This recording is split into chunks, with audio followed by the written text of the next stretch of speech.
try to be as brief as possible because I've done a lot of research on properties in the town of Seymour.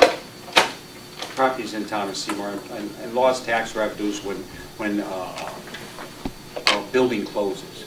So what I did is I wanted to see how much property taxes we receive for the Ames building, how much we receive for Walgreens, how much we receive for CVS, the current buildings that exist.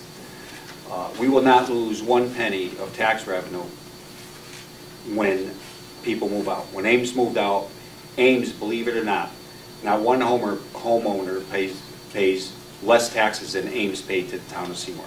Ames' average tax bill was between $2,000 a year, $1,600 and $2,000 a year. That's what Ames paid, because they only pay on their cash registers and things like that. Walgreens pays, I believe it's $2,900 a year, and CVS pays at $2,900. Walgreens pays $6,000 a year for that.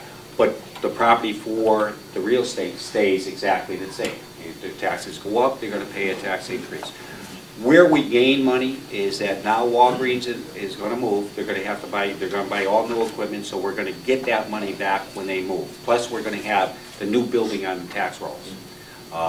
CVS, when they move, we're going to get that money increased also because they're going to buy new equipment. They're not going to bring in their old equipment. They'll bring in all new equipment in that building also.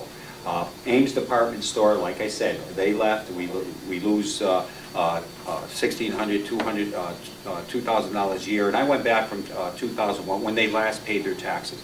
So we receive very few dollars in tax dollars. A homeowner pays yearly more than any of these businesses pay yearly for the reason why they're there. Same with New Haven Copper, because what happens is their properties depreciate. Our properties do not. Like your furnace in your house.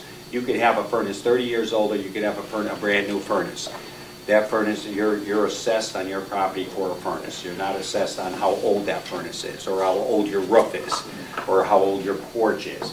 So the assessed values on it, and that's why I've always been against reevaluation, because I don't think it's fair to the homeowner versus commercial property, because they have depreciation and we do not have depreciation, because I just feel that a home is worth less money if a furnace is older and you're going to have to replace, or a roof is older. And the real estate market might take that into consideration, or a buyer might take that into consideration when they're purchasing the house. But as far as taxes go, you do not get a depreciation on taxes for that. So I just wanted to let everybody know that even though a building might end up being vacant, and these are private property owners. So the one that owns property of Walgreens is out of Massachusetts. The one at Claridge's Village, we know who owns that. They're very aggressive. They've already sitting down looking for people to go in. I believe, I know the one from Massachusetts, they've already been talking and looking for it. So we lose very little tax dollars when a building is vacant. We still collect the majority of the taxes. I believe we collect $136,000 for the CVS area up at Claridge's, that complex up there, a year. So I mean, so I just wanted everybody to understand that when somebody moves, it's very discouraging and disappointing when somebody moves and there's a vacant building. And if we don't own it and the property owner doesn't want to have it occupied, there's nothing we can do about it. There's absolutely nothing. And believe me, I asked the board members over a year ago, and I checked the record. Over a year ago, I asked any board member here that wanted to volunteer to deal with the individual that owns or partial owner of Ames department store. That option is open to any board member that wants to come forward and try working with this individual. Not only did I try working with them, Scott Barton tried working with them, we had an EDC director try working with them, we had the assistant in the EDC department try working with them, we had the chairman of the EDC commission try working with them. I would love other board members to get involved with him, and then maybe you could come back and give me an opinion why he doesn't want to do that. But I just want everybody to understand the tax dollars, we gain tax dollars, we're going to gain tax dollars by CVS and Walgreens moving. Plus at the Walgreens property up there, there's going to be 2 more buildings that are planned for that property. There's a new car wash that is going to be put up by Starbucks, up in back of Starbucks there.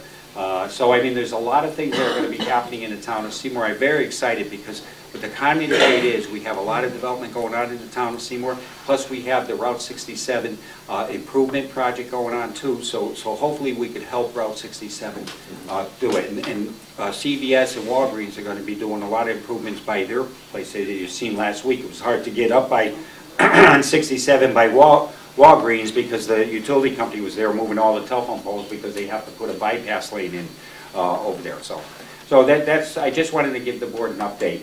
So when you see the grand list and so forth, even in the book, in the report, when we went to bonding, they were very impressed. We're staying, we're not, even when a business closes, it doesn't come off the books as industry because it's zone industry and we collect X number of dollars for that piece of property. So I would love to have that increase even more percentage high, but it's very difficult when the majority of your property in town is zoned residential versus commercial. So that was just an update. The other thing is